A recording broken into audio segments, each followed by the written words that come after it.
शहादा शहराला हादरवून टाकणारी धक्कादायक घटना समोर आली आहे।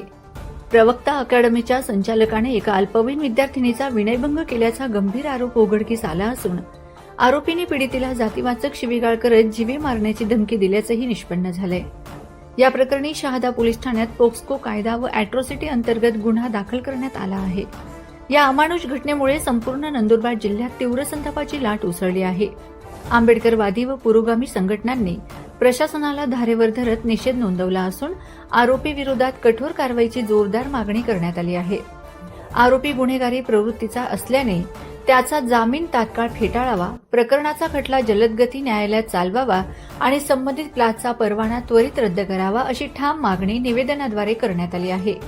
यासोबतच भविष्यात अशा विकृत प्रवृत्तींना आळा घालण्यासाठी सर्व खासगी क्लासेसमध्ये सीसीटीव्ही सक्तीचे करावेत, तसेच क्लास संचालकांचे अनिवार्य पोलीस व्हेरिफिकेशन करण्यात यावे अशी आग्रही मागणी समाज बांधवांनी केली आहे।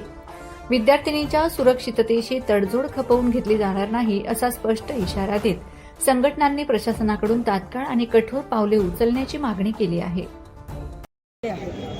आता आपण बघितलं तर मी आणि वनिता सोडलं तर तिसरी बाई आपल्यामध्ये नाही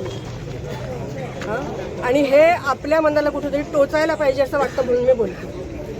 प्रत्येकाच्या घरामध्ये आई असेल, बहीण असेल, वहिनी असेल, मुलगी असेल, पत्नी असेल, ह्या ज्या आहेत या अर्ध आकाश आहे आपल्या समाजाचं। आणि असं म्हणजे मुलीच्या वरती झालेल्या अत्याचाराचा निषेध करण्यासाठी फक्त पुरुष जमा होत आहेत।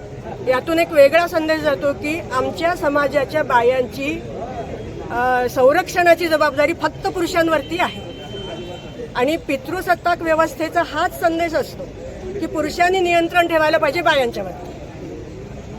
बाया कधी आपल्या समाजातल्या बाया मोकळेपणे अशा येतील आम्ही आपलं दुःख मांडतील। दिनांक 3/1/2026 रोजी शहादा शहरात एक कोचिंग क्लासमध्ये एका लहान मुलीचा विनयभंग झाला होता।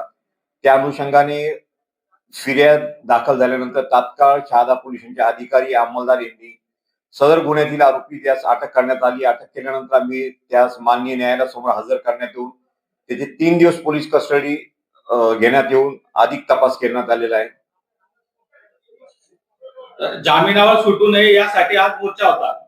या संदर्भात आम्ही जामीनला विरोध करण्यात याबाबत आमचे शासकीय सरकारी वकील असतील त्यांच्यासोबत चर्चा केलेली आहे आणि याच्यात काही खाजगी क्लासेस बिना परवाना आहेत असं आरोप करण्यात आलेला आहे। त्यांच्यावर तुम्ही कारवाई करण्यात येणार आहे का? चौकशी करून त्या संदर्भात आम्ही शैक्षणिक विभागाला त्याबाबत आम्ही पत्रव्यवहार करून त्याची माहिती